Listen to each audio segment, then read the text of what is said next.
আমি প্রথমে এক একজনকে প্রশ্ন করব, কোনো গ্রুপ নাই। আমি প্রশ্নটা করছি প্রথমে আমাদের সাকিবকে। রামধনু দেখেছ? রামধনুতে কটা রং থাকে? 7টা। ওইটা একটা জিনিস লেখা হয় বে নি আ স হ ক লা। তাহলে ওই যে সটা কি, কোন রং? স। ওই যে বে নি হা স হ ক লা, 7টা রংকে ওইভাবে একসাথে লেখা হয়। তাইলে ওই সটা কোন রং? সবুজ রং। ঠিক আছে, উত্তর ঠিক হয়েছে তোমার।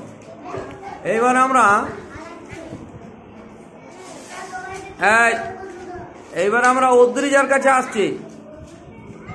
একটি জোড় মৌলিক সংখ্যার উদাহরণ দাও। মৌলিক সংখ্যা কিন্তু জোড় জোড় জোড় মৌলিক সংখ্যা। মৌলিক সংখ্যা জানো না তোমরা? যে সকল সংখ্যাকে এক ও সেই সংখ্যা দিয়ে শুধুমাত্র ভাগ করা যায় তাদের মৌলিক সংখ্যা বলে। হ্যাঁ, এক ও সেই সংখ্যা। তাইলে 1 থেকে 10-এর মধ্যে কোনটি জোড় মৌলিক সংখ্যা আছে? বলো, চিন্তা করে সৃষ্টি পারবে? চিন্তা করো। জোড় সংখ্যা কোনটা? প্রথম জোড় হচ্ছে 2।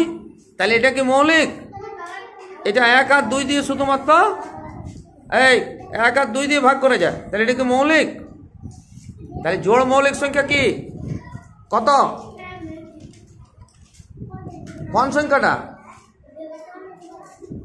2 হচ্ছে জোড় মৌলিক সংখ্যা। 2 যে সমস্ত সংখ্যাকে এক ও সেই সংখ্যা দিয়ে শুধুমাত্র ভাগ করা যায় সেগুলো হচ্ছে মৌলিক সংখ্যা। তাহলে মৌলিক আর যৌগিক এটা আলাদা, এটা এখন তোমাদের নাই।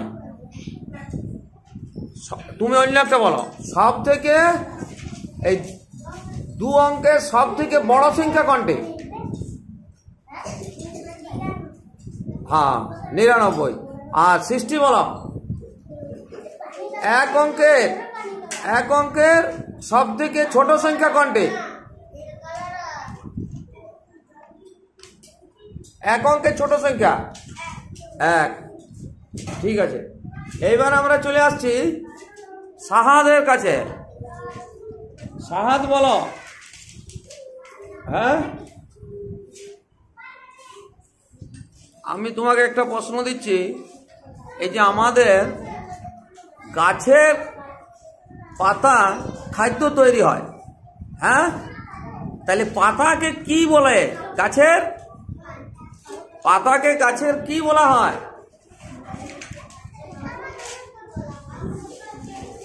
পাতাকে গাছের কি বলা হয়?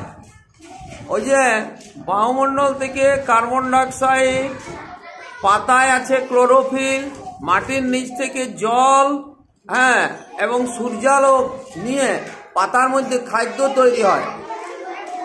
ঠিক আছে, তাহলে এই যে খাদ্য তৈরি হচ্ছে সেই জন্য পাতাকে গাছের কি বলা হয়? জোরে বলো। রান্নাঘর। পাতাকে গাছের রান্নাঘর বলা হয়। এইবারে আমরা আসছি। আরিয়ান বাকি আছে নাকি? হ্যাঁ, আচ্ছা। ক্রিকেট খেলায় কতজন খেলোয়াড় থাকে একটা দলে? তুমি হাত নামা। আচ্ছা, তুমি ফুটবল খেলায় বলো একটা দলে কতজন থাকে?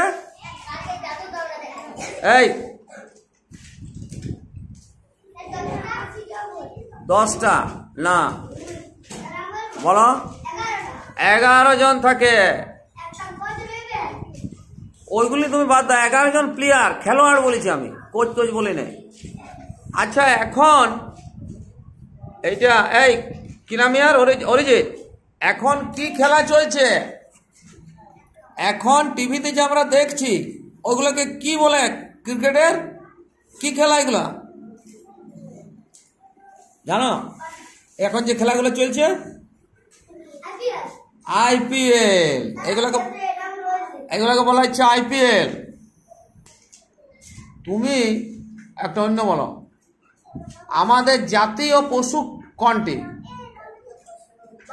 বাঘ। বাহ, খুব সুন্দর হয়েছে। তাহলে এইবারে আমরা আর কার কাছে যাব? রাহানের কাছে এবারে আমরা যাচ্ছি। রাহান, তুমি একটা প্রশ্ন বলো।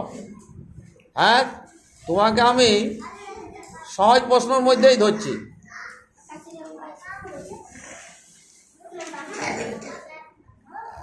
বলো, তুমি একটা মাত্রাহীন, মাত্রা নাই এইরকম একটা বর্ণ বলো। মাত্রা নাই যে বর্ণটা, ওই অ থেকে চন্দ্রবিন্দুর মধ্যে মাত্রা নাই যেটা, সেরকম একটা বর্ণ বলো। বর্ণ, বর্ণ শুধু এক একটা বর্ণ যেগুলোর মাথায় মাত্রাটা নাই, সেই রকম একটা বর্ণ শুধু বলো। যেমন অ, আ, হ্রস্বই, দীর্ঘ, এগুলোর মধ্যে যে কোনো একটার নাম বলো যেটার মাথায় ওই মাত্রাটা নাই। যেটা তুমি বেশি ভুল করো, মাত্রা দাও নাই, কোনোটার মাত্রা দিয়ে দাও, সেইটা আমি বলছি। বলো কি? প। পয়ের অর্ধমাত্রা আছে। মাত্রাহীন মানে মাত্রা নাই।